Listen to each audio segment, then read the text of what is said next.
Okay guys, welcome back ulit sa ating YouTube channel. So napagawa tayo ng video na to patungkol dito sa ating PC monitor na YGT, yung brand. Dahil nga may nagtanong sa ating comment section kung kumusta na daw ang ating monitor na ito. So sa loob ng I think maybe 8 months na simula nung nabili ko ito, ay so far wala po akong naging problema sa kanya. Sa power, sa kanyang picture, so wala pong problema. Kung makikita natin dito guys, wala pa naman siya mga dead pixels. Ayan. Sa kanyang power, sa kanyang mga cable, wala pong naging problema. Ang ginagamitan ko lang talaga nito guys, dito sa shop ay ang pag-i-edit ng mga ID picture.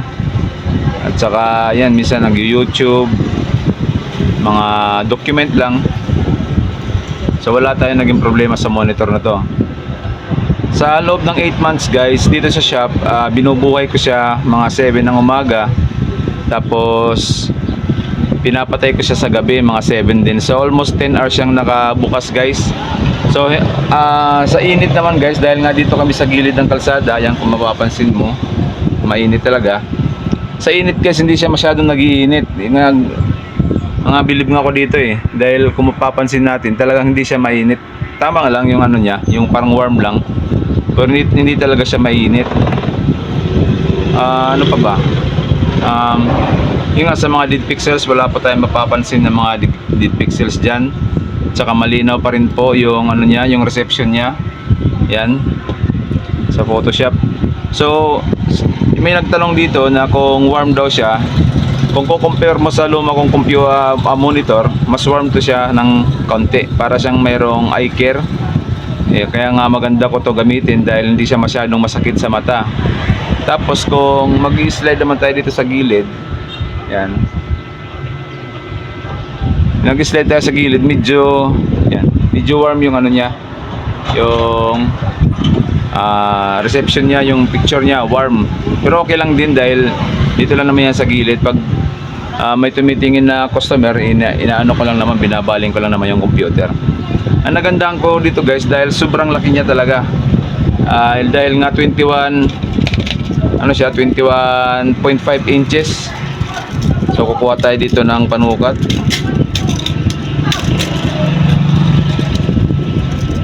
Alya. Kukuha tayo ng panukat, 21.5 inches. Yan. So dito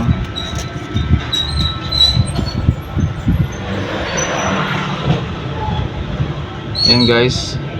So 21.5 nga yung ano niya, 21.5 inches. Sumabit na.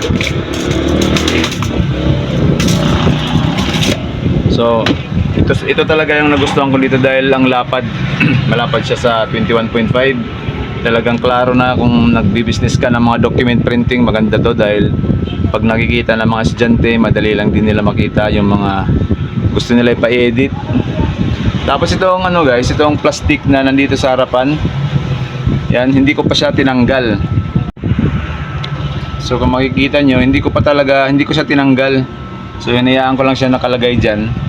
So far wala namang problema.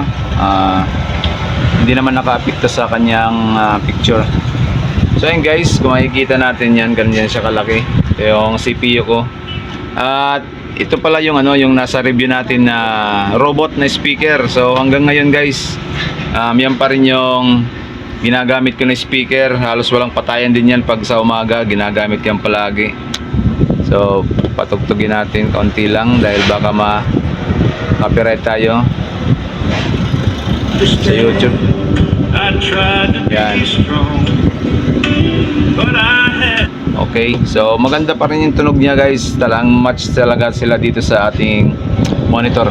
Hindi ko lang alam kung magkano to siya ngayon. Dati kasi nung binili ko to nasa mga 1.8 ganyan. So siguro nasa mga 2,000 na ngayon.